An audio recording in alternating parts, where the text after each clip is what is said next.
Belajar meletakkan hidup kita di bawah kuasa-Nya Tuhan. Kalau kita rindu melihat anugerah Tuhan setiap hari, mujizat Tuhan yang selalu baru tiap hari, belajar meletakkan hidupmu di dalam keperkasaan tangan Tuhan yang luar biasa. Kenapa? Karena di tangan Tuhan ada jaminan keselamatan. Karena di tangan Tuhan ada kemenangan yang luar biasa. Karena di tangan Tuhan, Tuhan tidak pernah membiarkan kita sendiri.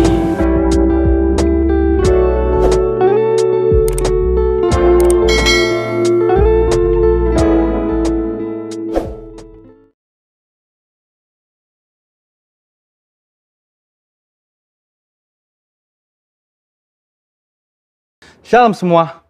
Pada Voice of Pentecost kali ini, kita akan membahas tentang integritas ilahi versus integritas duniawi. Hermann Göring adalah salah satu pemimpin militer dan politik yang sangat setia kepada Hitler pada masa Nazi Jerman. Kesetiaannya sangat besar sehingga apapun yang Hitler perintahkan, ia kerjakan. Dan apa yang Hitler percayai, ia pun percayai. Termasuk dalam kebenciannya kepada orang Yahudi. Secara standar dunia, Göring bisa dikatakan berintegritas karena ia buktikan loyalitasnya pada Hitler, termasuk dalam melakukan kekejaman. Namun, apakah itu integritas yang dimaksud juga oleh Allah? Menurut Kamus Besar Bahasa Indonesia, definisi kata integritas adalah mutu, sifat, atau keadaan yang menunjukkan kesatuan yang utuh sehingga memiliki potensi dan kemampuan yang memancarkan kewibawaan.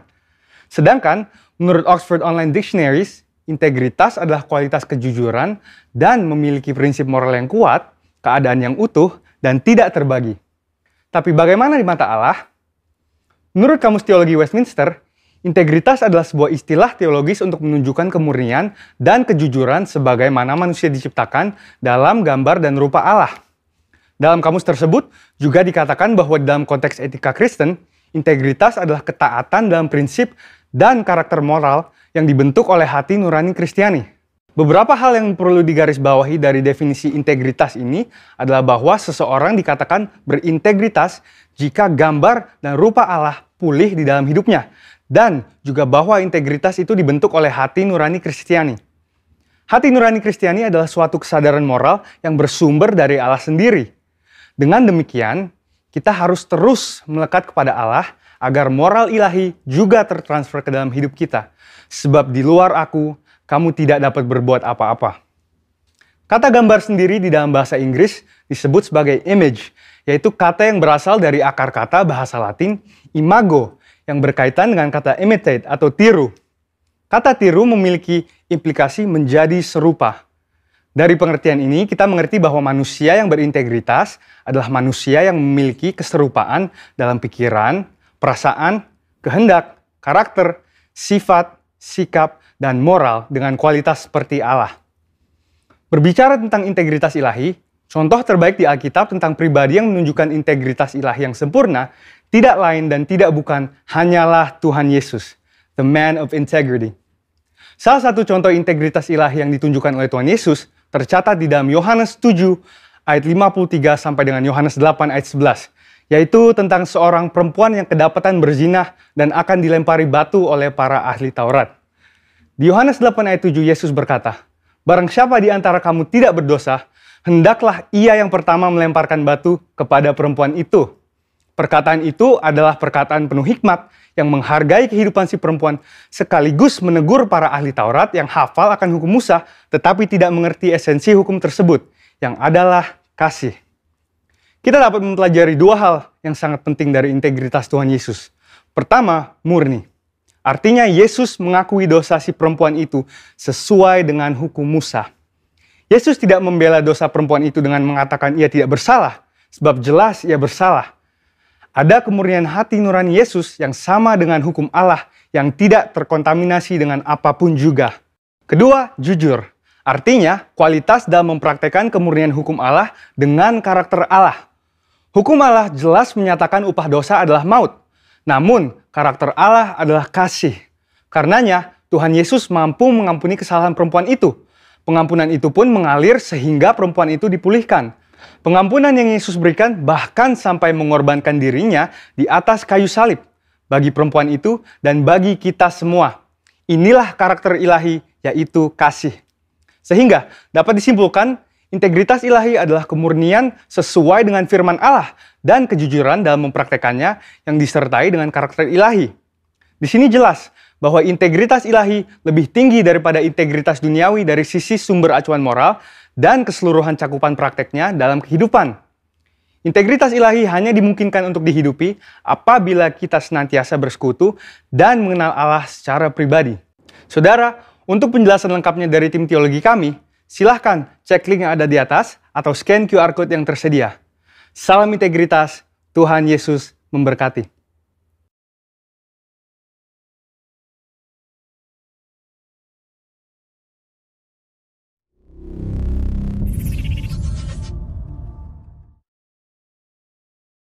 Memberkati dengan luar biasa. Shalom jemaat kasih Tuhan. Selamat siang, selamat hari Minggu. Amin. Selamat beribadah pada hari ini. Kita boleh sama-sama bersyukur buat kebaikan Tuhan, memberikan hati kita dan perhatian kita untuk mendengarkan firman Tuhan. Pada siang hari saya terima kasih banyak bertanya buat seluruh jemaat-jemaat, seluruh pelayan-pelayan Tuhan, terutama gembala yang telah mengesahkan saya pada siang hari ini untuk menyampaikan firman Tuhan. Baik, pada siang hari firman Tuhan berjudul menikmati kebaikan Tuhan atau menikmati kasih setia Tuhan setiap hari. Amin ya. Jemaat kasih Tuhan yang luar biasa. Saya ingin berkata pada siang hari ini, siapakah di antara kita yang pada hari ini kita beribadah, kita menyembah Tuhan dengan membawa rasa amarahnya atau kesalnya, boleh katakannya? Oh, nggak ada yang ngaku. Atau siapa di antara pada hari ini kita beribadah di hari Minggu ini dengan membawa rasa kecewa atau sakit hati, boleh katakannya? Satu orang ada, amin ya, jujur lebih baik. Amin. Nah, terakhir, siapa yang pada hari ini beribadah dengan membawa rasa syukur dan antusias, boleh katakannya? Amin ya. Siapa hari ini ibadah tidak berperasaan apa-apa, boleh katakan?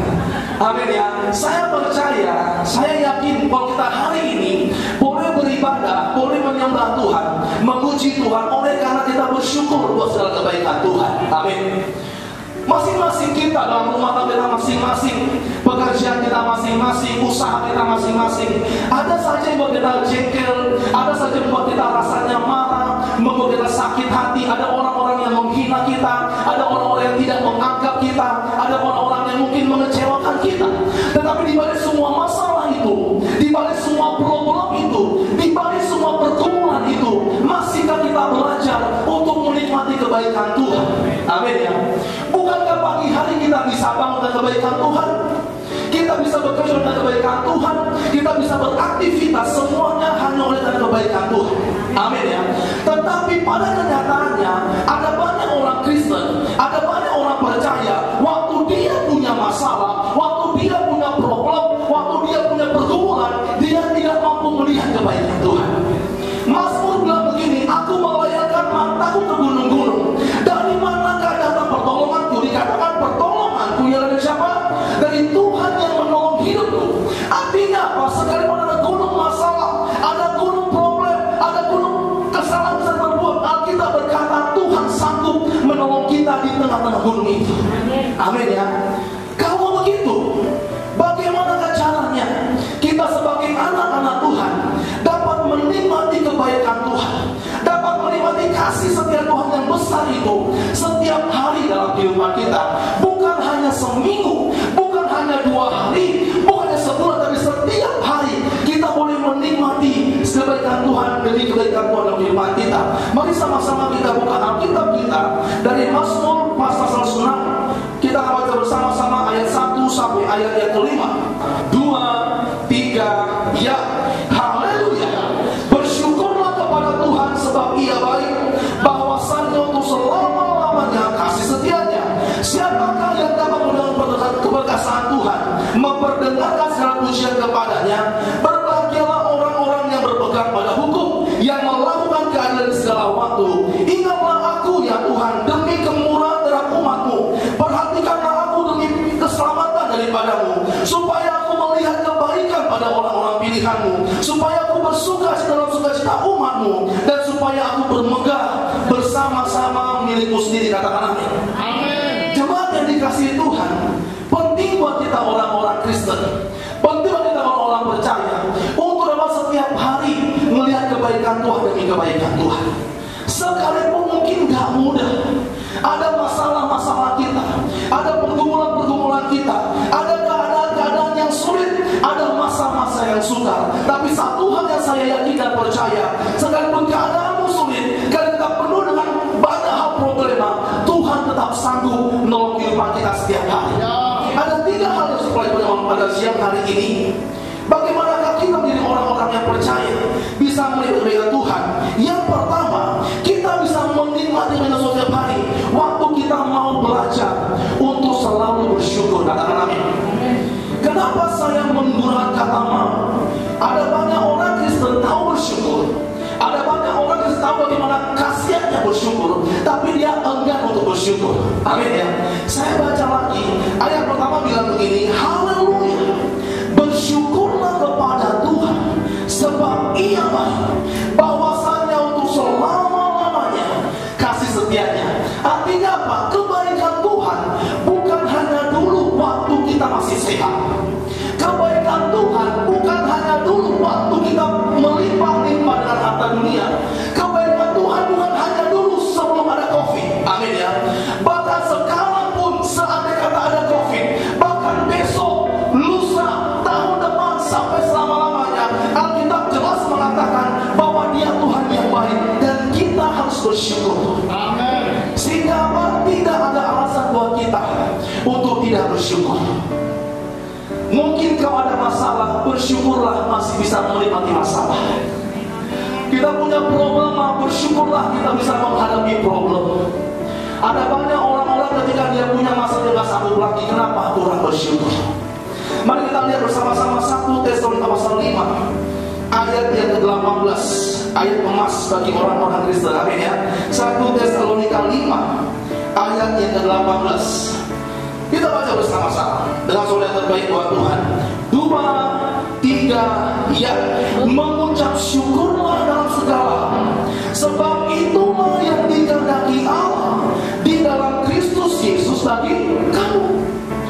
Jemaat yang dikasihi Tuhan, dalam ilmu berdoa, doa kita akan dikabulkan kalau isi permintaan doa kita sesuai dengan kehendak Tuhan. Ya, oh ya.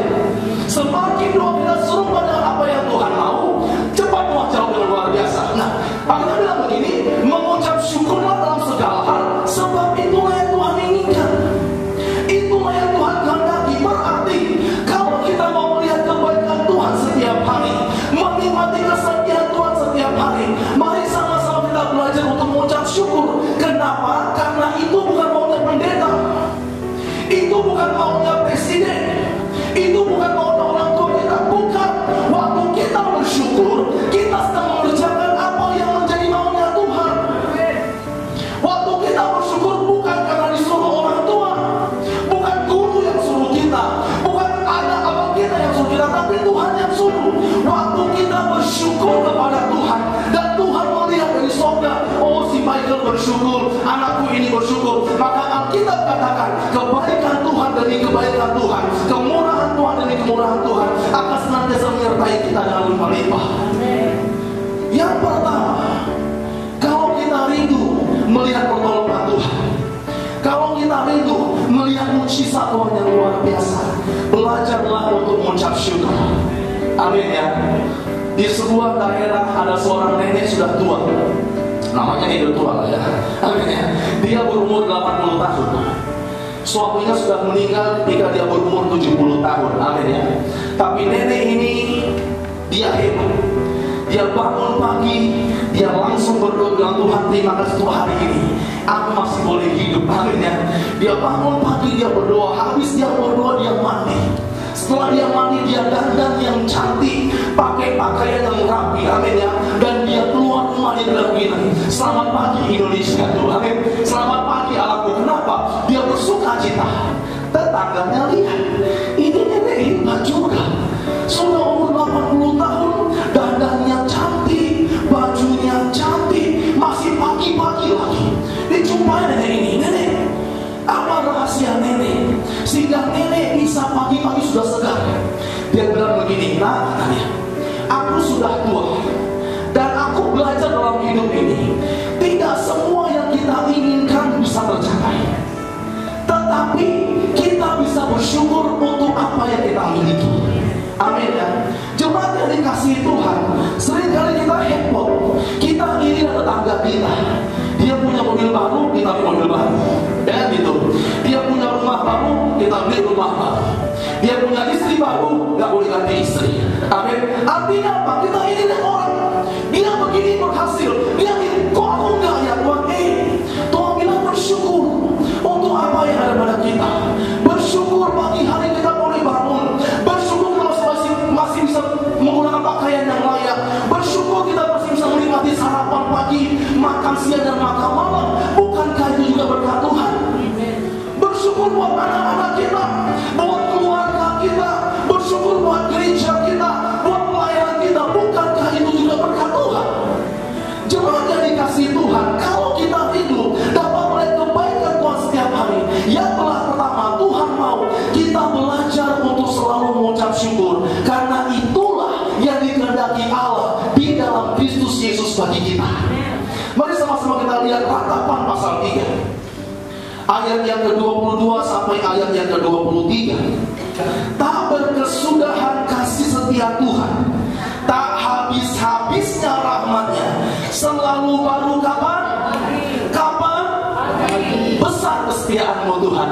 Artinya apa? Kalau kita pagi-pagi saja sudah mandele, pagi-pagi sudah bersungut-sungut, pagi-pagi di rumah udah pecah piring, apalagi pagi-pagi di rumah udah ngomel-ngomel, sepanjang hari itu pasti menyenangkan. Amin ya. Tapi Alkitab berkata bahwa tak berkesudahan setiap Tuhan dan rahmat-Nya selalu baru setiap pagi. Sehingga apa? Di pagi hari yang indah, itulah saat yang terbaik untuk kita angkat tangan. Kita mengatakan kepada Tuhan, terima kasih untuk hidupku, terima kasih buat keluargaku, terima kasih buat istri atau suamiku, terima kasih buat anak-anakku, terima kasih buat pekerjaanku, terima kasih buat bosku sekalipun dia galak. Amin. Artinya apa? Semua itu adalah berkat Tuhan dalam kehidupan kita. Sehingga bagi orang Kristen seharusnya, normalnya, hal yang wajar untuk selalu dapat melihat kebaikan Tuhan. Karena apa? Karena yang pertama, kita adalah orang-orang yang bersyukur kepada Tuhan. Yang kedua selanjutnya, bagaimanakah caranya supaya kita bisa menikmati dengan Tuhan setiap hari? Yang kedua, hiduplah di dalam pimpinan Tuhan. Amin. Saya akan bacakan lagi tadi Mazmur pasal 106 ayat 2 dan ayat yang ketiga. Demikian firman Tuhan ayat 2 dan ayat 3. Siapakah yang dapat memberitahukan keperkasaan Tuhan, memperdengarkan segala pujian kepadanya? Ayat 3. Berbahagialah orang-orang yang berpegang pada hukum, yang melakukan keadilan di segala waktu. Ayat 2 bilang begini, siapakah yang dapat memberitahukan keperkasaan Tuhan? Siapakah yang telah mendengarkan puji-pujian kepada Tuhan? Ayat 3 berkata, hanyalah orang-orang yang hidup di dalam hukum, yang mau tinggal dalam kebaikan Tuhan, dialah yang bisa memberi puji-pujian kepada Tuhan. Artinya apa? Kalau kita rindu dapat melihat kebaikan Tuhan setiap hari, belajarlah meletakkan hidup kita di bawah kuasa-Nya Tuhan. Kalau kita rindu melihat anugerah Tuhan setiap hari, mujizat Tuhan yang selalu baru tiap hari, belajarlah letakkan hidupmu di dalam keperkasaan tangan Tuhan yang luar biasa. Kenapa? Karena di tangan Tuhan ada jaminan keselamatan. Karena di tangan Tuhan ada kemenangan yang luar biasa. Karena di tangan Tuhan, Tuhan tidak pernah membiarkan kita sendiri. Apakah berkat-berkat yang kita terima waktu hidup kita dalam kebaikan Tuhan? Ada 5 hal. Mari sama-sama kita lihat di Yesaya pasal yang ke-58. Kita perhatikan ayat yang ke-11 dan ayat yang ke-12. Demikianlah firman Tuhan. Tuhan akan menuntun engkau senantiasa dan akan memuaskan hatimu di tanah yang kering, dan akan membaharui kekuatanmu. Engkau seperti taman yang diairi dengan baik, dan seperti mata air yang tidak pernah mengecewakan. Katakan amin. Ayat 12, engkau akan membangun reruntuhan yang sudah berabad-abad, dan akan memperbaiki dasar yang diletakkan oleh banyak keturunan. Engkau akan disebutkan yang memperbaiki tembok yang tembus, yang membetulkan jalan supaya tempat itu dapat dihuni. Amin ya. Ada 5 hal penting yang menjadi berkat kita terima waktu hidup kita di dalam pimpinan Tuhan. Yang pertama dikatakan kekuatan kita akan dipulihkan. Amin ya. Mungkin selama ini kau telah bekerja, berusaha dengan sekuat tenaga. Engkau rasa penat, rasa lelah, rasa capek. Waktu kita tinggal dalam kebaikan Tuhan, tinggal dalam hadirat Tuhan, dalam pimpinan Tuhan, hal yang pertama yang Tuhan pulihkan kekuatan kita. Kita kembali lagi semangat, kembali bersuka cita, kembali bergairah. Kenapa? Karena kita dipulihkan Tuhan. Yang kedua begini, kita seperti taman yang subur. Apa di taman yang subur? Ini sebuah keadaan di mana kita bisa melihat damai sejahtera Tuhan. Pernah jalan-jalan ke Brastagi, lihat ladang yang hijau, padang yang penuh rumput yang hijau, kita sambil menghirup. Rasanya apa? Tenang, rasanya damai. Kenapa? Karena itulah yang Tuhan janjikan bagi orang-orang yang mau tinggal dalam pimpinan Tuhan. Amin ya. Ada banyak masalah pasti, banyak pergumulan pasti, tapi orangnya kau bisa tenang ya, kau bisa aman ya. Kenapa? Karena di bawah pimpinan Tuhan. Itu yang kedua. Yang ketiga dikatakan kita seperti mata air di tanah yang kering. Artinya apa? Keadaan boleh sulit, situasi boleh sulit, tapi orang-orang yang percaya, orang-orang bawah pimpinan Tuhan, dia akan mengalir air-air yang segar. Amin ya. Selalu fresh, selalu semangat. Kenapa? Seperti mata air di tanah yang kering. Yang keempat dikatakan kita akan menjadi entrepreneur-nya Tuhan. Saya baca lagi ayat 12 ya. Engkau akan membangun reruntuhan yang sudah berabad-abad dan akan memperbaiki dasar yang diletakkan oleh banyak keturunan. Engkau akan sebutkan yang memperbaiki tembok yang tembus, yang membetulkan jalan supaya tempat itu dapat dihuni. Artinya apa? Tuhan akan pakai kita dengan luar biasa, menjadi alat-alatnya Tuhan yang perkasa. Ada banyak orang zaman sekarang tidak hidup dalam visinya Tuhan. Dia jalan semaunya sendiri, sesukanya sendiri. Tetapi orang-orang yang di bawah pimpinan Tuhan, dia akan dituntun. Amin ya. Dia akan diarahkan menjadi alat yang Tuhan pakai, alat yang Tuhan gunakan untuk kemuliaan bagi nama Tuhan. Yang kelima, yang terakhir selanjutnya, waktu kita di bawah pimpinan Tuhan, hal yang luar biasa, hal yang hebat, dikatakan bahwa segala dosa-dosa kita, segala pelanggaran-pelanggaran kita, segala kesalahan-kesalahan kita diampuni oleh Tuhan. Mari baca bersama-sama Mazmur 103 ayat 1 sampai ayat yang kelima. Saya akan baca dengan firman Tuhan dari Daud. Pujilah Tuhan hai jiwaku, pujilah namanya yang kudus hai segenap batinku. Pujilah Tuhan hai jiwaku dan janganlah lupakan segala kebaikannya. Ayat 3, Dia yang mengampuni segala kesalahanmu, yang menyembuhkan segala penyakitmu. Dia yang menebus hidupmu dari lubang kubur, yang memahkoti engkau dengan kasih setia dan rahmat. Dia yang memuaskan hasratmu dengan kebaikan, sehingga masa mudamu menjadi baru seperti pada burung raja wali. Dikatakan hal yang kelima selanjutnya, waktu kita di bawah pimpinan Tuhan, segala kesalahan kita, segala pelanggaran kita, segala dosa-dosa kita itu diampuni oleh Tuhan. Bagi kita orang yang percaya, hal yang sangat luar biasa waktu dosa kita diampuni Tuhan. Yesus mati di kayu salib, Dia menyerahkan diri itu apa? Untuk kita orang-orang yang percaya dapat layak masuk surga. Dan itu terjadi kapan? Waktu hidup kita, waktu pribadi kita tinggal di bawah pimpinan Tuhan. Bukan hanya berkat yang hari kita terima, tetapi kita boleh masuk dalam keturunan Tuhan yang luar biasa, menikmati berkat Tuhan di surga dengan mulia. Amin. Ada sebuah kisah, sebuah rumah tangga, sebuah keluarga. Mereka sudah menikah beberapa lama, belum mempunyai anak. Dan akhirnya Tuhan beri berkat mereka anak. Dan lahirlah seorang anak kecil, bayi kecil, seorang wanita, dan diberi nama Maggie. Ayahnya sangat senang, amin ya. Dipeluk ayah ini, anak ini bilang begini, Maggie, Papa sayang sama kamu.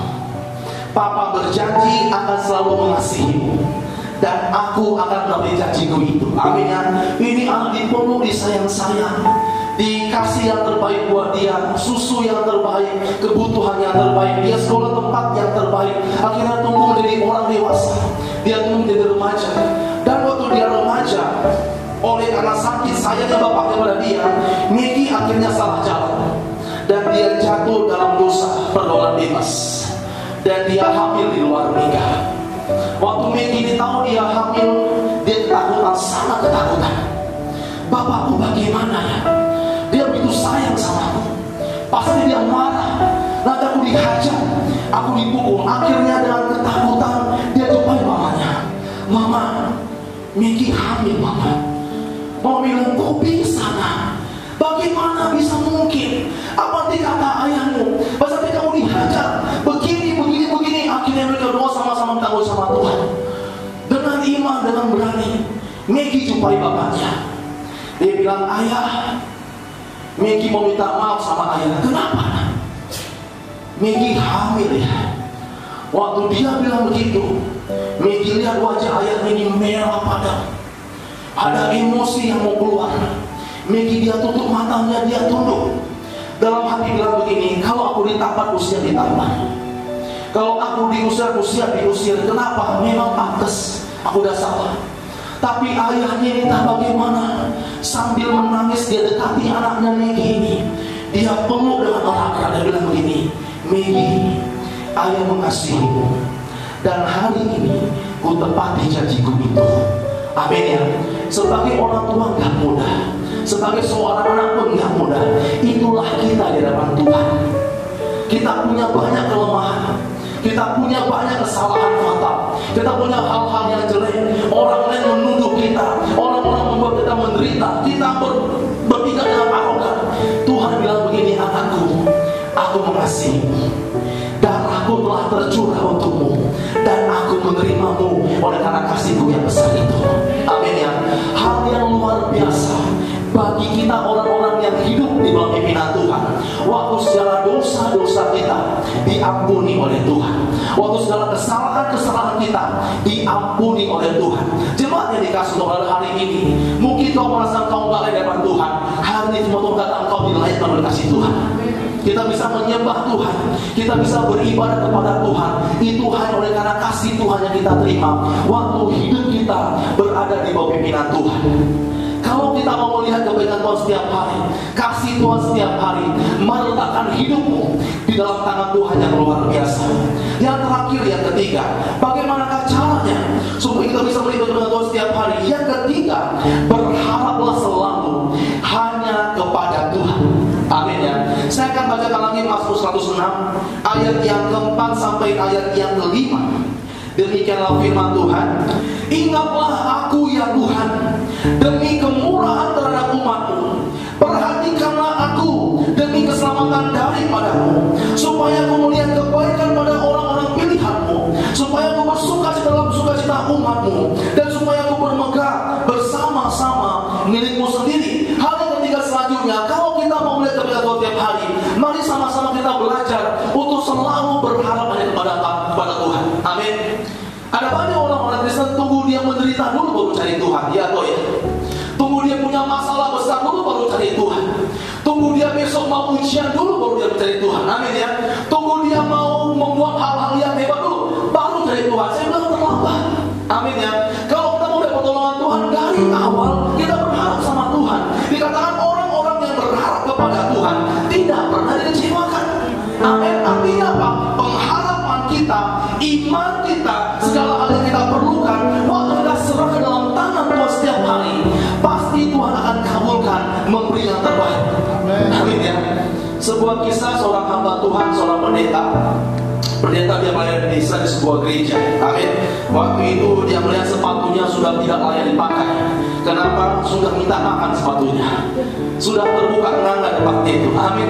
Akhirnya dijalinnya terbuka lagi, dilemnya dibuka lagi. Amin. Akhirnya berdoa, Tuhan, sepatuku ini sudah minta makan. Amin ya.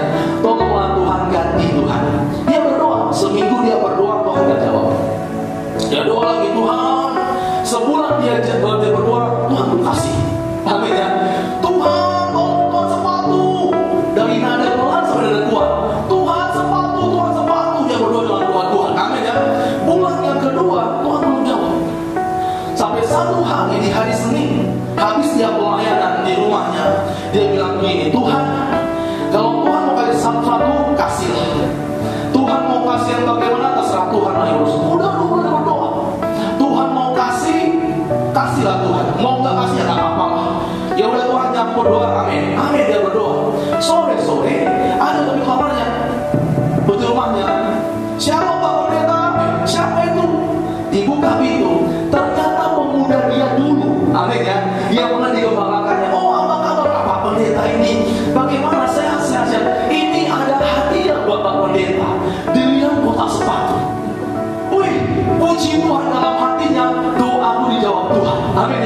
dia buka sepatu dia kaget, dia terdiam. Yang dikasih bukan sepatu pelayanan, yang dikasih sepatu sport, sepatu olahraga. Akhirnya dia ingat, oh iya, tadi aku berdoa marah-marah sama Tuhan. Tuhan mau kasih, kasihlah. Gak kasih, kasihlah. Artinya apa? Teman-teman kasih Tuhan, jangan kasih Tuhan. Mari sama-sama kita berharap dengan setengah-setengah sama Tuhan. Amin ya. Mau Tuhan belum jawab, tetaplah berharap. Mau Tuhan jawabnya cepat, tetaplah berharap. Mau Tuhan jawabnya lama, tetaplah berharap. Kenapa? Karena orang-orang yang berharap, dialah yang akan melihat kemuliaan Tuhan yang besar. Mari sama-sama kita lihat Mazmur pasal yang ke-37, ayat yang ke-5 sampai ayat yang ke-6. Serahkanlah hidupmu kepada Tuhan dan percayalah kepadanya, dan Ia akan apa? Ia akan apa? Ayat 6, Ia akan memunculkan kebenaranmu seperti terang dan hakmu seperti apa? Siang. Artinya apa? Pertolongan Tuhan, kuasa Tuhan, berkat-berkat Tuhan tidak pernah terlambat. Siapa di antara kita yang pernah lihat matahari terbitnya terlambat? Boleh angkat tangannya? Tak pernah. Amin ya. Siapa sini pernah lihat kecuali waktu kesiangan? Amin. Itu lain cerita. Siapa sini pernah lihat matahari siang-siang dia tiba-tiba di timur? Ada? Nggak pernah. Artinya apa? Kita bilang begini, bahwa Tuhan akan memunculkan kebenaranmu seperti terang di siang hari. Artinya apa? Tidak pernah terlambat. Bagi orang-orang yang berharap kepada Tuhan, orang-orang yang percaya kepada Tuhan, pertolongan Tuhan sedang on the way dalam kehidupanmu dan tidak pernah terlambat. Yang kita kerjakan hanya tinggal percaya dan menanti kebaikan Tuhan. Yang kita kerjakan hanya mengucap syukur buat kebaikan Tuhan, belajar memberikan hidup kita dalam kendalinya Tuhan, maka Dia akan bertindak dengan luar biasa. Saya akan akhiri ilustrasi ini. Ada sebuah kapal mengalami badai yang luar biasa dan akhirnya kapal ini hancur. Ada satu orang pemuda, dia selamat dan akhirnya dia sampai di sebuah pulau yang terpencil. Di pulau yang terpencil tidak ada apa-apa. Pagi-pagi dia bilang, Tuhan, tolonglah aku Tuhan, kirimlah kapal supaya aku bisa selamat. Dia berdoa, belum Tuhan kirim. Siang dia berdoa lagi, Tuhan, tolonglah Tuhan, kirimlah kapal selamat Tuhan. Dia enggak dijawab Tuhan juga. Sore bilang, Tuhan, tolonglah Tuhan, udah mau malam ini. Nanti siapa Tuhanku tidur, nanti ada binatang buas, ada begini, Tuhan, tolonglah Tuhan. Belum Tuhan jawab juga. Akhirnya dia pun lapar. Amin ya. Dia keliling pulau itu, dia cari buah-buahan, dia cari makan-makan yang bisa dinikmati, dan dia buat api unggun. Dia buat api unggun dan dia bangun tenda sederhana di situ. Dia pikir biarlah malam hari untuk bisa lewati di sini. Waktu dia buat tenda di situ, entah bagaimana kisahnya, ada angin kencang lewat di situ, dan tenda itu jatuh pas di dasar unggun itu. Tenda itu terbakar habis. Dia bilang, Tuhan, aku udah terdampak, makanan susah, udah buat tenda terbakar lagi. Tuhan maunya apa sih? Tuhan gak sayang sama aku ya Tuhan, tolonglah aku Tuhan. Gitu dia mengeluh kesah, dia marah-marah sama Tuhan. Gak lama kemudian dari arah laut ada suara tut. Wih, dia lihat apa itu? Tut. Rupanya ada kapal besar datang di situ. Dia bilang, tolong saya terdampar di sini. Akhirnya dia diangkat ke atas kapal dan dia selamat. Dia tanya kapten, kenapa kapten bisa tahu aku di situ? Oh, tadi kuliah ada asap di situ. Ada asap tinggi. Kupikir ada orang minta pertolongan, aku datang. Ternyata kamu kayak gitu. Dia baru ngerti, angin yang Tuhan pakai membuat tenda jatuh itu caranya Tuhan. Jemaat yang dikasih Tuhan, kita tidak tahu bagaimana caranya Tuhan. Sering kali kita hanya marah sama Tuhan. Kok ini sih Tuhan? Tanpa kita mengerti bagaimana caranya Tuhan. Alkitab jelas mengatakan, orang yang berharap kepada Tuhan, orang yang menanti-nantikan Tuhan, orang yang mengandalkan Tuhan, tidak pernah dikecewakan. Orang-orang yang berharap kepada Tuhan, pertolongan Tuhan datang tepat pada waktunya. Pada hari yang katakan di dalam hidupmu, dalam keluargamu, dalam bisnis dan usahamu, mujizat Tuhan sedang on the way dalam keluargamu. Bersiap terima kemurahan Tuhan, terima pertolongan Tuhan, karena Dia adalah Allah yang baik. Berikan tepuk tangan bagi Tuhan Allah kita. Kita beri bersama-sama, kita sembah nama Tuhan Allah Allah kita. Mari kita berdoa. Bapa kami yang baik ya Tuhan, terima kasih buat firman-Mu. Engkaulah Allah sumber kehidupan kami. Engkaulah Allah yang baik ya Tuhan. Ajarlah kami menjadi anak-anak-Mu yang sanggup, yang mampu melihat kebaikan Tuhan setiap hari Tuhan.